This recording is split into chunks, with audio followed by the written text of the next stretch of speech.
Vamos a hablar, ya hablamos la semana, hace como 4 semanas, acerca de otro tipo de estudios, ¿no? Que son cortes y casos y controles, pero con un poco más de profundidad. Ya hablamos que los estudios pueden ser experimentales cuando tú manipulas una variable y los observaciones cuando tú solamente visualizas lo que pasa y buscas una relación. Entonces acá el investigador no puede mover la variable y esta sí, ¿no? Estas son estudios experimentales como la vacuna Sinopharm o lo que vimos acá con la osteoporosis, que tú puedes manipular un medicamento y ver cómo funciona en una u otra patología. Entonces estos son experimentales y estos son observacionales. Vimos también la semana pasada, hablamos ya de esto, ¿no es cierto? Los descriptivos, hablamos con bastante profundidad de lo que son ecológicos, que son poblacional, los transversales que son un corte, ¿se acuerdan que vimos? Era un corte, y ahora vamos a ver casos controles y corte, y la siguiente semana vamos a ver lo que son ensayos experimentales. Entonces, ¿por qué son importantes los estudios analíticos? Por el tema del riesgo.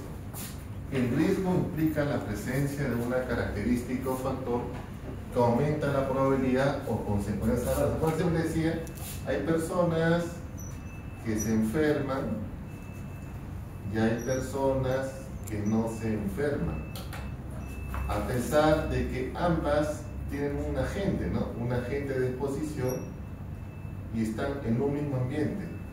Esto lo conocemos como la teoría epidemiológica, ¿se acuerdan?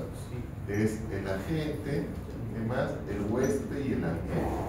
Esta interrelación de los tres, que es un triángulo en forma gráfica, pero ya se ve mejor, hay una interrelación, ¿no? Pero ¿por qué este se enferma y este no se enferma?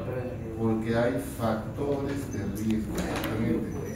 Estos factores tienen que ver mucho con esta medición. Por ejemplo, tomar alcohol, fumar, estilos de vida. Todos estos factores tienen que ver con estas características. Por ejemplo, acá ven factores modificables de riesgo cardiovascular: glucemia anormal, hipertensión, hiperlipidemia, tabaquismo, dieta no saludable, inactividad física, obesidad. Y ven como unos rangos, ¿no? Entonces la pregunta es, ¿cuál tiene más peso de estos para esta patología? No se puede medir, no se puede saber. Entonces existen esa epidemiología. En este caso, estos son los que están más asociados a un paciente con problema cardiovascular. ¿Y la dieta no engloba todo lo que es hiperglicemia, obesidad y cosas más? No necesariamente, porque este tiene que ver, este es un indicador de dieta, alimentación, y este es un indicador, digamos, bioquímico. Acá tienen con LDL, HDL. Ah, estoy bien, tenemos LDL. Ah, está perfecto, y tu HDL está bajo. Está mal.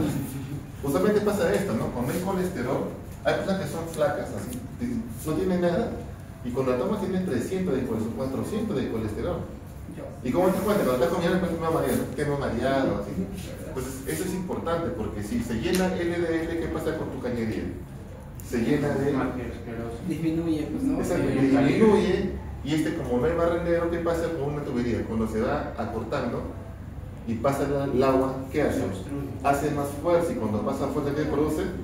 Corrientes. Esas corrientes hacen de que se vuelvan remolinos en la sangre, busca una parte, un líquido que está ahí, lo saca y se va a una parte del cerebro y te da una cerebro, o te da un infarto.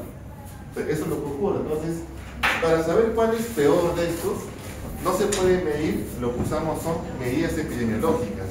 Y lo que hacemos es justamente este factor de riesgo, poder saber cuál es. Por eso que cuando vamos a los médicos y nos dicen cuáles son las recomendaciones, se basan en esto. La recomendación se basa en lo que tiene mayor capacidad de generar daños. Y acá hay dos medidas, ¿se acuerdan? Es el RR y el OR, ¿se acuerdan?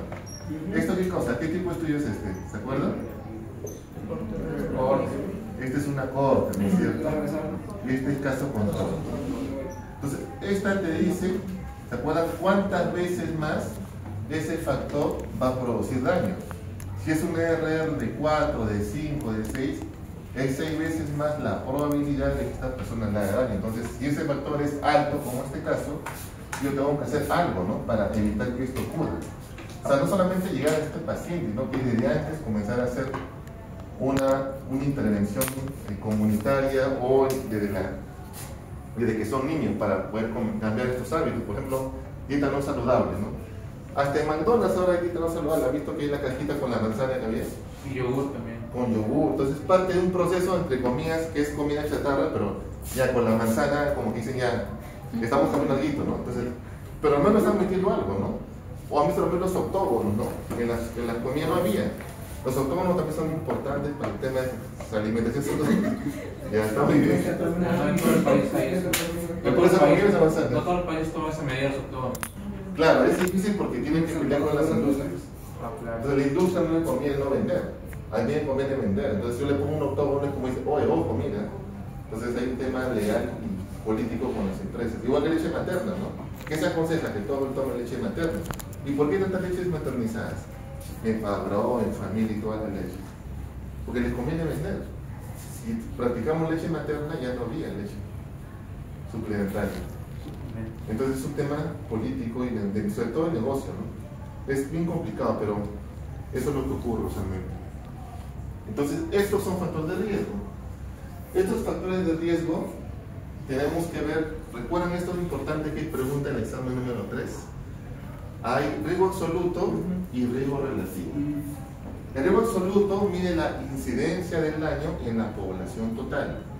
Recuerden, mide la incidencia del daño de la población total.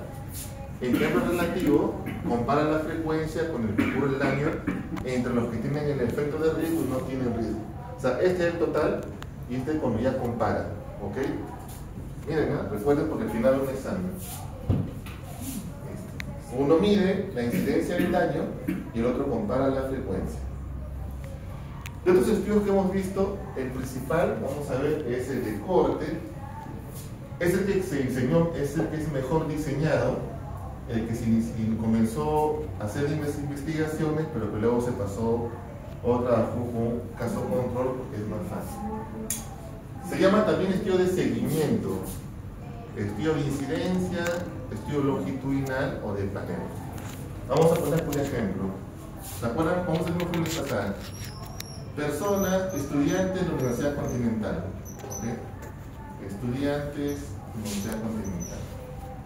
Vamos a ver la exposición. Hay personas que fuman y otras que no fuman. Entonces, los que fuman, hay personas que fuman y personas que no fuman. A todos ellos les hemos hecho una placa radiográfica de pulmón, ¿okay? Rayos X y todos están ok. Vamos a ver la exposición, esta es la exposición, fumar o no fumar. Hacemos un seguimiento de 7 años y vemos quién tiene cáncer de pulmón y quién no tiene cáncer de pulmón. Igual los que no fuman también pueden tener cáncer, ¿no es cierto? Puede pasar. Cáncer de pulmón y no tienen cáncer, ¿ok? Vamos a ver cada año, vamos a comenzar a hacer placas rayos X cada año. Cada año vamos chequeando y vamos encontrando, de repente durante estos casos, encontramos acá un caso, acá 2 casos, acá un caso. Entonces, ¿qué encontramos? Son casos nuevos. Si son casos nuevos se llaman casos incidentes, ¿se acuerdan? Casos nuevos, casos incidentes. Igual acá, este que está aparentemente sano y este que no fuma también puede tener cáncer. Puede haber acá un caso, puede haber 2 casos, por ejemplo. También son casos incidentes. ¿Okay? Entonces, esto como se dan cuenta, ¿qué cosa es? Va de la causa, ¿cuál es la causa? Fumar. ¿Cuál es el efecto? Cáncer. Si es hacia adelante, ¿con qué tipo de estudio es? Prospectivo, ¿no? Prospectivo.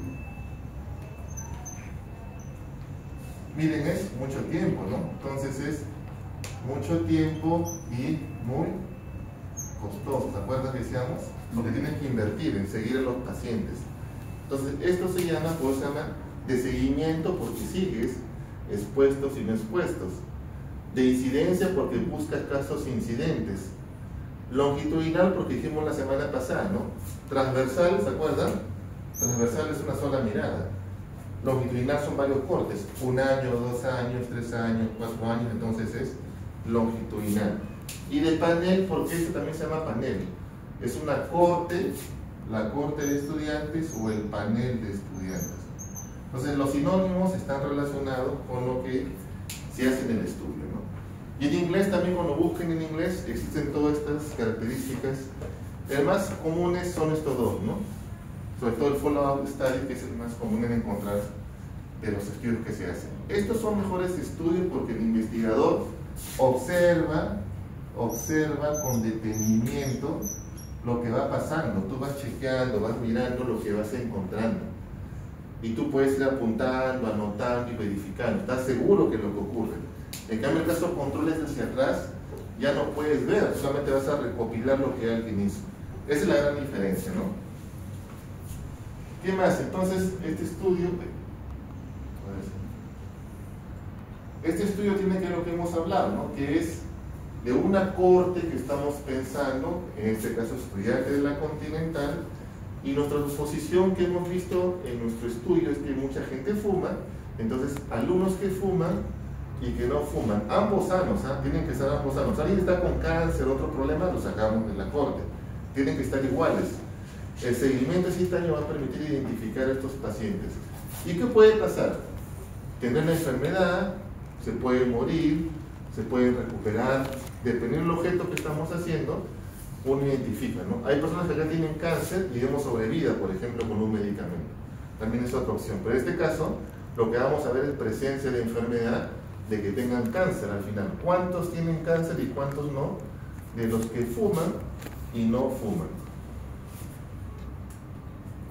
Es importante para eso que la muestra sea homogénea. Es decir, si yo busco una corte de estudiantes de la Continental y también quiero juntar de San Marcos o de Villarreal, ya son 3 cortes diferentes y son diferentes características. Entonces, como que la población no es homogénea, debe tener una característica muy importante. Y el tema es cómo consigues la corte y sobre todo cómo adhieres a la corte para que te siga todos los años de seguimiento. Entonces acá a veces hay incentivos, ¿no? Por ejemplo, algún tema de examen médico gratuito, bono de alimentación que se puede dar en los estudios de corte. Siempre son personas sanas. Por eso le decía, si esta persona ya tiene cáncer o tiene un EPOC, sale del estudio. ¿Se acuerdan que hay inclusión, exclusión? Entonces, estos son los que se incluyen, son solamente los sanos. La importancia también de identificar la exposición del riesgo de la variable. Fumar y cáncer de pulmón ya está demostrado que existe. Exacto, no van a poner, por ejemplo, tomar agua da cáncer. Podría ser, pero eso no es viable. O sea, científicamente no procede. Entonces, esta relación que ustedes están buscando ya debe tener un marco teórico, debe estar justificada y en los papers, en los libros debe estar ok. Si esto no ocurre, o lo están haciendo recién o no va a proceder porque es inviable. No tiene los criterios de factor de riesgo. Hay que seguir la evolución de todas las cortes, es decir, tenemos que asegurarnos que si acá hay 20 y acá hay 20, ambos sigan hasta el final. Si más del 10% de estas personas se van del estudio, el estudio se cae. Imagínense gastar $100,000 y al final la gente se comienza a ir. El estudio no sirve, no es representativo. Entonces, ¿cómo logramos que estos 20 sigan hasta el final? En este caso es fácil, ¿no? Porque no se tiene medicina. Yo sé que van a seguir medicina. Pero cuando son otro tipo de estudios, por ejemplo, para ver caída de pelo, ¿no? Comparo entre 2 técnicas y veo cuánto tiempo veo la mejor el cabello, hay gente que se va. Entonces hay que buscar mecanismos de adherencia, hay que buscar personas que chequeen, convencer o llamarlos telefónicamente para evitar que esto ocurra y que se vaya. Proporcionan mejor información sobre causa de la enfermedad. Como le digo, como que hay un observador, este observador es el que chequea que todo pase y va revisando cada caso que va apareciendo y lo va escribiendo, ¿no? Y como es largo el proceso, es largo, ¿qué cosa investigan? Efectos crónicos o tardíos. Es decir, estamos hablando de enfermedades que son de preferencia no transmisibles, ¿no? Que son más largas. Imagínate que evalúen, no sé, resfríos comunes. No podría, ¿no? Son muy cortitos los espacios, no habría cómo seguir. Entonces ahí no sirve ese estudio, puede ser un transversal para ver prevalencia de la enfermedad. Pero prevalencia no es causa-efecto, solamente relación. En cambio esto sí es una causa-efecto como está estructurado el tipo de estudio. Población sin enfermedad, expuestos con enfermedad, sin enfermedad, no expuestos con enfermedad y sin enfermedad. Es lo que tenemos una tabla tetracódica, ¿no? Entonces, acá lo que hacemos es medir la incidencia de casos. Es decir, al final, ¿cuántos casos tengo de quién? De los expuestos. Estos son los expuestos y estos los no expuestos. ¿Y cuántos casos tengo de los no expuestos? ¿Ok? Teóricamente debería ser, ¿cuál es la teoría? Que los que fuman deben ser más grandes, ¿no es cierto? Y los que no fuman deben ser menos, teóricamente. A menos que exista otro factor, de repente hay otro factor que esté incluido, no sabemos. Entonces, teóricamente los que fuman deben ser mayores en los expuestos, y cáncer que también podría haber es en los no expuestos. Entonces, hay que ensayar una hipótesis de causalidad.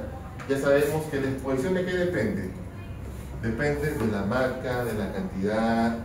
Si es que, por ejemplo, uno golpea cigarros, ¿no? ¿Saben golpear? Y botas por la nariz. Ese es golpear. Entonces, si golpeas más, se retienes más. Si fumas un cigarrillo, 2 cigarrillos, 4 cigarrillos, una cajetilla. Hay gente que fuma bastante. Sobre todo, algunos fuman y eso no les da nada, otros sí les da. Entonces, eso tiene que ver con la cantidad, ¿no? Ahora, si es que toman cigarro, es habano, es puro. Antes de cigarro Inca, cigarro Marlboro, todo eso, electrónico puede ser vape, ¿no? Entonces, ¿vapean o no vapean? Pues ahora más comunes, los jóvenes más vapean, no fuman. Entonces, no vapeas. Candidato para este grupo, entonces. Recuerden que hablamos ya, no sé qué, en la clase 5, ¿se acuerdan de esta palabra? Historia de la enfermedad, ¿se acuerdan? Hay el periodo prepatogénico y patogénico, y justamente cuando comienza la enfermedad es el periodo patogénico, que hay prevención secundaria y terciaria, y comienza la fase de enfermedad. Entonces, este tipo de enfermedades, como son no transmisibles, no son al toque, aparecen con cierto tiempo, por eso que permite generar una hipótesis asociada a la historia natural de la enfermedad. Entonces, ambos grupos están libres de enfermedad, como han visto acá, ¿no? Ambos están sanos, ¿no? Ambos están sanos. Ambos son susceptibles de enfermarse. Ahora, podría ser que estas personas, no sé, un estudiante que está acá, vive con este estudiante en la misma pensión y tiene cáncer no por fumar, sino por humo pasivo. De repente, hay personas que también el humo pasivo afecta a personas y tienen cáncer. El que no fuma no le pasa nada y al que no fuma le da cáncer. Y cuando pregunta, ha estado con problemas de exposición permanentemente. Pedro Ortiz murió. ¿Sí? Pues eso puede ocurrir, ¿no? Entonces, lo que vamos a ver es comparar. Comparamos, ¿no? Acá tenemos por lo este es A, este es B, este es C, este es D. ¿Ok? ¿Esto qué sería? A más B. ¿Esto qué sería? C más D. ¿Ok? Si ponemos cantidades, ¿no?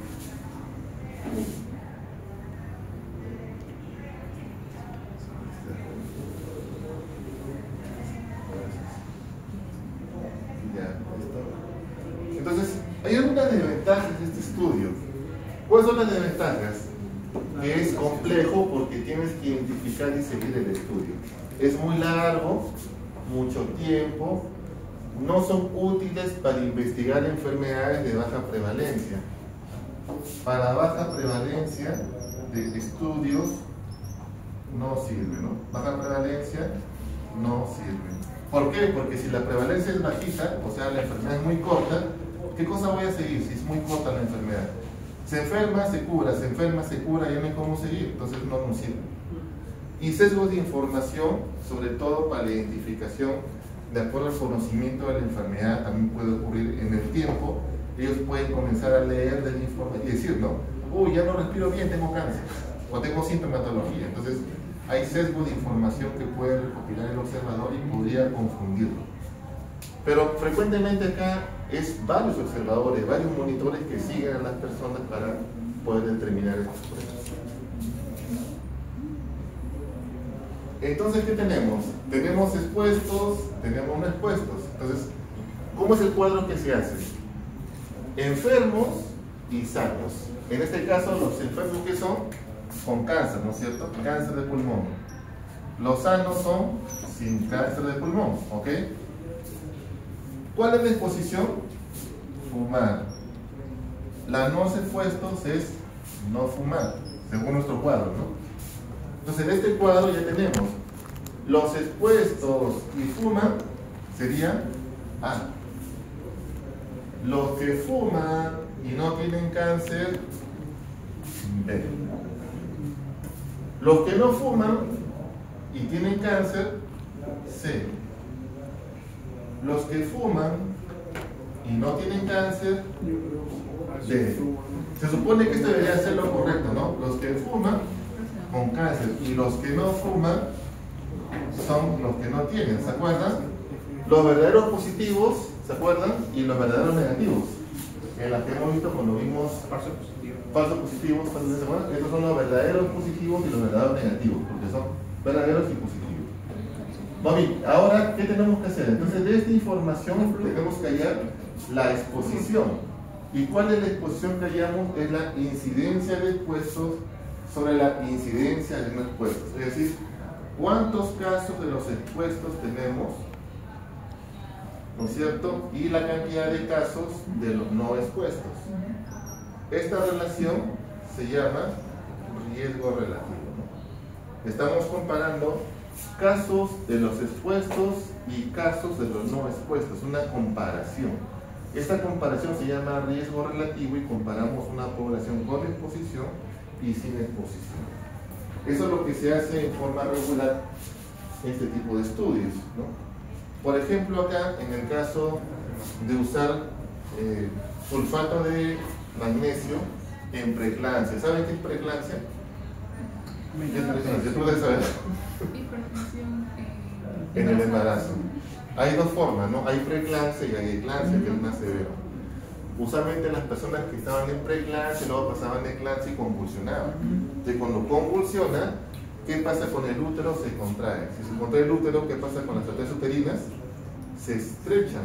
Y si se estrechan las arterias, ¿qué pasa con el feto? Disminuye la irrigación. Se queda sin oxígeno y hay muerte fetal. Entonces, ¿qué se hacía? Se ponían unas ampollas de magnesio en las personas. La única solución para asegurar la preeclampsia y la eclampsia es terminar el embarazo. Pero imagínate que tenga 24 semanas, que tenga 22 semanas. Tienes que decirle al esposo, ¿qué hago? ¿Usted o su hijo?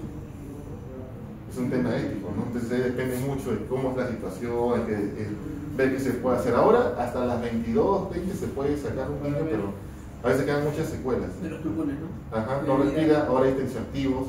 Entonces lo que se hace es probar acá, ¿no? Vamos a probar sulfato de magnesio y convulsiones. Entonces tiene acá personas experimental, placebo, se hace grupo control y lo que se hace acá en este ejercicio, por ejemplo, hicimos la vez pasada, ¿no? Agarramos el equidad como es más fácil, pero hay, cuando saben la estadística, pueden hacer NR, que es mejor, STATA, SPC, SPINFO. El más recomendado es R, ¿no? Que es lo que se usa ahora para las estadísticas y los sistemas de información. Hacemos, ¿se acuerdan? Buscamos la tabla 2x2, buscamos cortes, hacemos incidencia acumulada, no tasa incidencia porque este es con tiempo, pregunta examen, ¿se acuerdan? Usamos esta, colocamos los datos, vamos a dónde? A la calculadora para calcular y a la hojita y nos salen nuestros resultados. Ya han visto ustedes, igual que tienen que ver, tienen que identificar que es cortes, incidencia acumulada, los datos son correctos, luego van al chi cuadrado de relación. En este caso, ¿qué se nos cuenta? Este valor es menor de 0.05. No, entonces de arranque ya no encuentra relación. Está mal estadística. Y si lo verificas, ahora vamos a ver. Como es corte, es RR, ¿no? RR. Relativo. ¿Se dan cuenta? Se pasa la unidad. Entonces ya también está mal. O sea, cuando esto está mal, aquí también está mal. Es tan fácil identificar. Es importante que siempre vean el chi cuadrado para ver la relación. Entonces acá no tiene ninguna relación. O sea, no se puede aseverar ni afirmar nada porque no hay relación. O sea, estadísticamente no podemos tener ninguna relación. Es importante que se identifiquen porque a veces hay publicaciones que lo ponen así y dicen que sí hay relación, pero no ponen estos intervalos. Pues ahí está la trampa, ¿no? Y si lo publican, a veces le pasa al editor también la publicación. Muy bien, ¿alguna pregunta acá de esto? ¿De este tema? ¿Quedó claro? Muy bien. Ahora, esto se puede hacer si lo ponemos en la parte práctica de sus trabajos para tesis. Podrían hacer, por ejemplo, ¿dónde? De los libros de emergencia, ¿no? De las ginecobstetrizas, hay unos libros grandotes que tienen, o de cirugía, pueden tener información, por ejemplo, personas con complicación, sin complicación, y ver el efecto que puede dar. De ahí sacan la data, es una corte, son personas que están operadas en el mismo sitio, y o personas que dan maternidad, ¿no? Parto normales, autóxicos y con complicaciones. Entonces, con complicación, sin complicación, y colocan cuáles son las complicaciones que pueden tener. Un corte no es costoso. Pero es una corte que tienes escrita en los libros. Es una corte unidad que esté en un libro escrito. Es otra forma. ¿No debemos recolectar datos de la muestra? Debemos recolectar datos de la muestra. Claro, lo que pasa es que para esto hay que hacer población y muestreo. Entonces, en tu población sacas una muestra. Y para esto hay una fórmula estadística que se basa en un RR de otra publicación y tú haces un valor, sale por ejemplo, no sé, 30 personas o 40, dependiendo de lo que quieres poner estadísticamente, y vas haciendo un seguimiento. Y buscas 40 personas para que tengas Al azar. Al azar, pero siguiendo inclusión y exclusión. Como este, ¿no? Si hay un estudiante que no fuma, pero tiene, por ejemplo, tuberculosis, no debería entrar, porque ya está afectado, entonces se sale. Tienen que estar acá todos los que están sanos. Entonces yo voy excluyendo o incluyendo, dependiendo de lo que pueda hacer. Pero sí, o sea, ahí nos vamos a la buena fe de que no diga que no tiene. Claro, entonces esa es una restricción del estudio. Tú lo colocas. Este estudio está relacionado con la información y la credibilidad que se coloca en el cuadro. O sea, puede ser que cambie, sí, pero tú estás siguiendo con las pautas que están en el cuadro sin inventar nada. O sea, es válido. Pero tienes que decirlo, cuando haces la discusión del artículo, colocar ahí, ¿no? Que eso es de tal fuente y puede haber algunos temas de identificación. ¿Y esto se puede hacer en una posta, en un hospital? ¿Sí? Si existe el cuaderno de atención y la información suficiente, puede ser. Es una corte. Se ve sencillo. Es más sencillo, ¿no? Porque hacer esto seguir es bastante caro. Entonces es más difícil. Ahora vamos a ver el caso control. Entonces, como este era muy caro, era más difícil de identificar, vamos para el otro lado, ¿no? Entonces este es corte, ¿no? Corte. Y su medida es RR. Entonces, ¿qué pasó? Como era muy caro, se diseñó un estudio al revés. Entonces, hay personas que mueren de cáncer. Porque murieron. Cáncer de pulmón, y otras no mueren de cáncer de pulmón. Pues la pregunta es, estos son los casos, ¿y qué hago yo? Comparar con un grupo que yo lo llamo control. Entonces, yo voy hacia atrás, ¿no? Lo que hago es, ¿cuáles son los que podrían morir por fumar? Ah, puede ser que estos fuman y estos no fuman. Igual acá, los que no tienen cáncer de pulmón, puede ser que fumen y no fumen. ¿Qué estoy viendo acá? Del efecto que es mortalidad por cáncer de pulmón.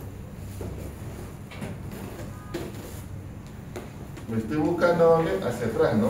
Estoy buscando la causa. Como es atrás, exacto, es retrospectivo.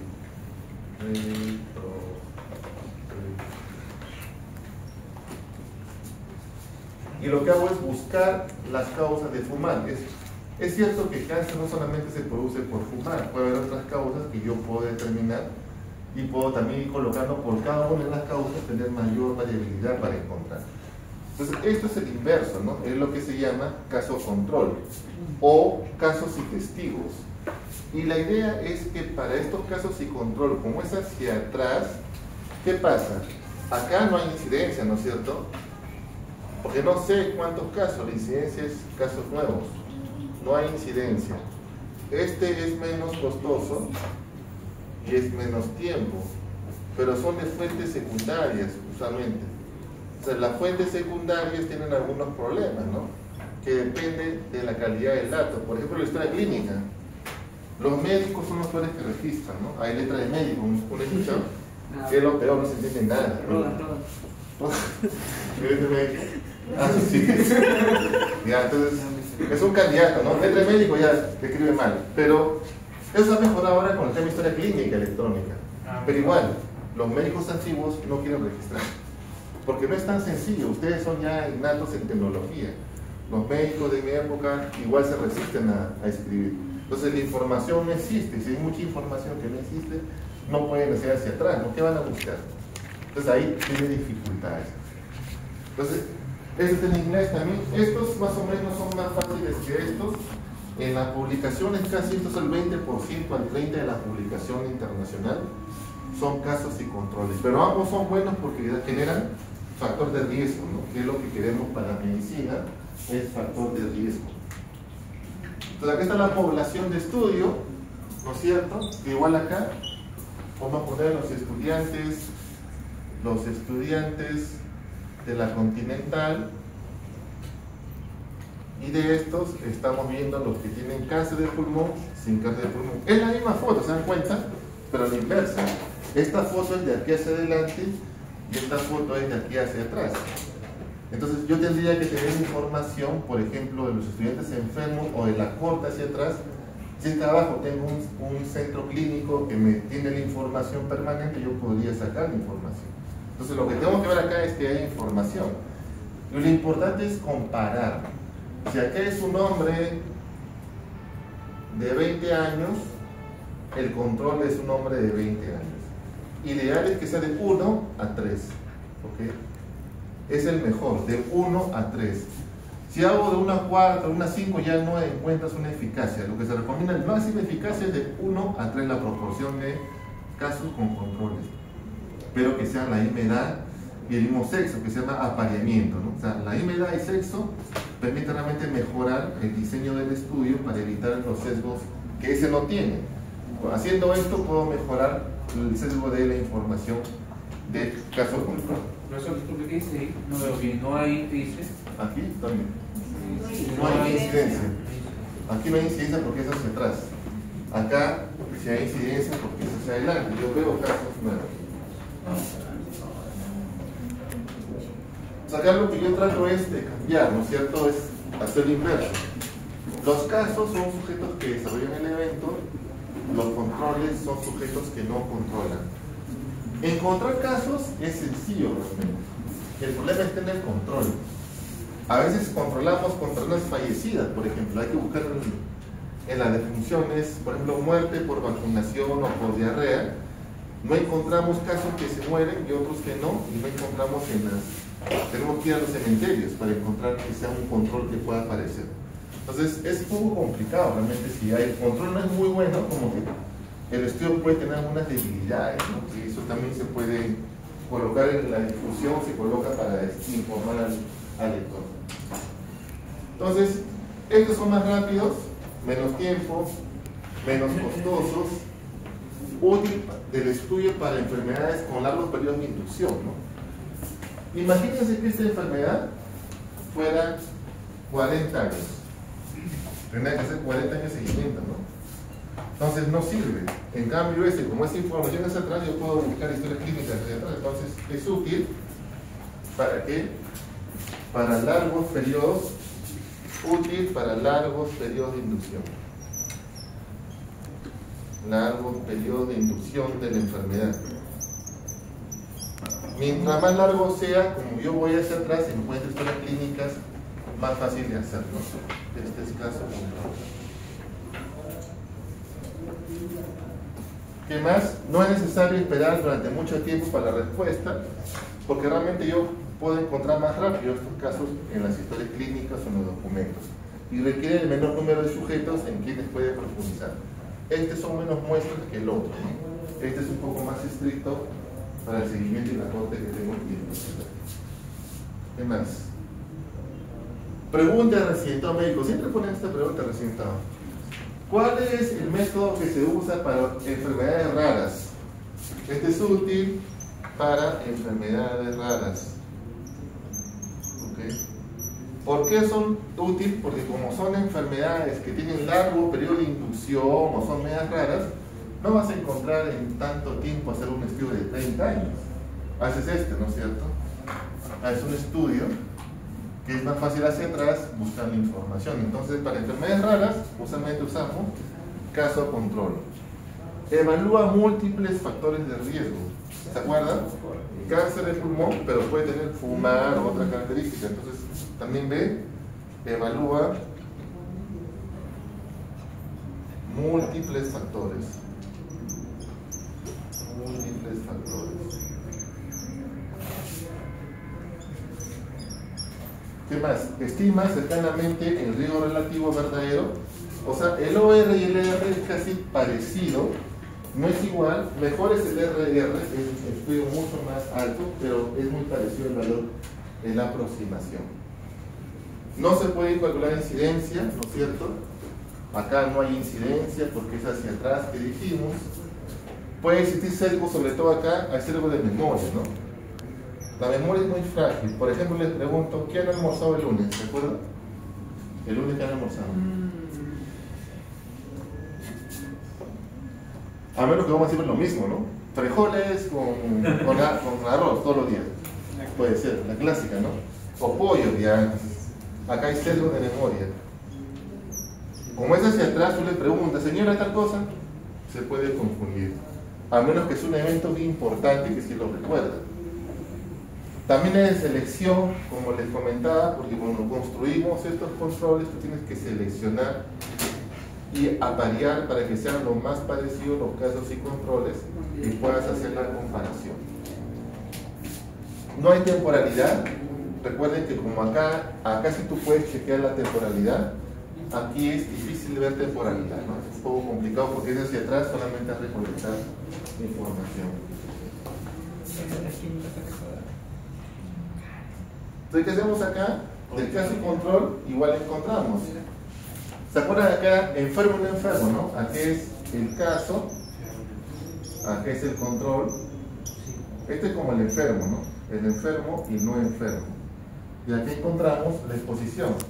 Expuesto, exposición o no expuesto. Igual A, B, C y D. Y de esa relación que encontramos, usualmente es cruzado, ¿no? El OR es A por D sobre B por C. Se puede hacer manualmente, pero dijimos que ese valor no tiene ningún significado si es que no tiene el intervalo de confianza, ¿no? Eso es, cada vez que dan un OR, RR, si no tiene intervalo de confianza no sirve. Pregunten cuál fue el intervalo para poder cerciorarse de que es estadísticamente significativo. Ya dijimos, para todos lo que hemos estado hablando de los RR, RP o R, esta es la norma, ¿no? Si es 1, no hay evidencia, no sirve para nada, no tenemos datos, no podemos decir nada. No tienen que decir lo que ustedes piensan, como el examen, ¿no? De la botella de agua. Tienen que pensar lo que está técnicamente en lo que han encontrado. Si es mayor de 1, ambos tienen que ser mayor de 1 para que sea significativo. Y si es menor de 1, ambos tienen que ser menor de 1 para que sea significativo. En los demás casos es no significativo, o sea, no tiene ningún valor. Entonces, si es mayor de 1, tanto el límite inferior y superior mayor de 1. En este caso, un factor de riesgo. Si es menor de 1, que es de protección, ambos, límite inferior y superior, debe ser menor de 1, no debe pasar la unidad. Eso aplica para todos, OR, RR y RP. Este es un clásico ejemplo de epidemiología acerca del síndrome de mialgia, eosinofilia y los medicamentos que había en Estados Unidos. Esto tiene que ver con algunas personas que hacen deporte y comenzaron a tener síndrome de dolores musculares y con el toman el hemograma encuentran eosinófilos, 20% de eosinófilos en sangre. Y qué raro, es un parásito, no era un lote de enfermedad. Entonces lo que hacen es hacen la investigación y encuentran que es un medicamento, así como el de por ahí que ha pasado, ¿no? Los sueros, algo parecido, pues este es más benigno. Entonces, personas que se enferman y tomaron la vitamina del lote A, personas que se enferman y toman del lote B, de otro lote, los que no se enferman y toman del lote A y los que no se enferman del lote B. Entonces, esa información es lo que han encontrado, hacen el estudio, ¿no es cierto? ¿Cuál es la hipótesis acá? La idea es demostrar, ¿no?, que no es igual a 1, sino que hay diferencia. La razón de momios también se llama OR. El OR también se llama razón de momios en México. México tiene este nombre, no sé por qué, pero tiene ese nombre. Razón de momios. Es un momio, uno y otro. Entonces, ¿qué hacen acá? Hacen el cruce de 7.5. Ok, pero eso falta hacer el intervalo de confianza, ¿no? Ingresamos la información igual a la entidad, tablas de contingencia, 2x2, caso control, colocamos la información y nos sale. Caso control, los datos, chi cuadrado, Está bien. está bien, está correcto. ¿Dónde vamos? Vamos a ver balón ratio. Wolf. ¿Te acuerdas de Wolf y Corfi? ¿No? Wolf, Lobo, ya, entonces vamos acá, 7.5, 2.9, 9.12. Es correcto, ¿no? Sí, tiene que ser mayor que la unidad. Solamente una consideración. Este está 7.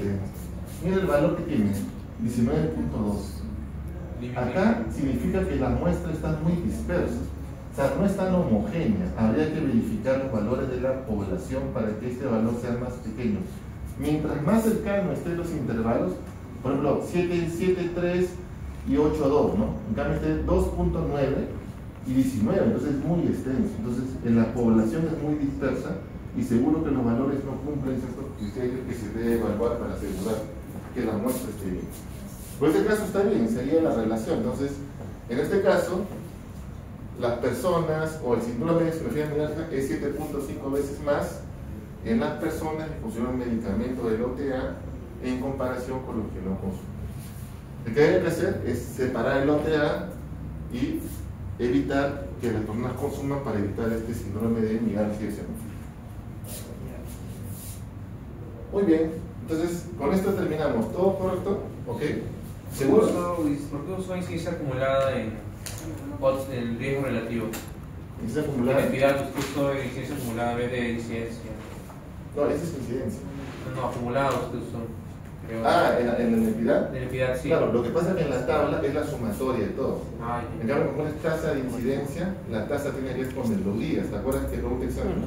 Si pones por día como una infección intrahospitalaria, ahí sí se tasa de incidencia. La acumulada es porque está sumando casos. Es acumulada. Total de todo. Total, es acumulada.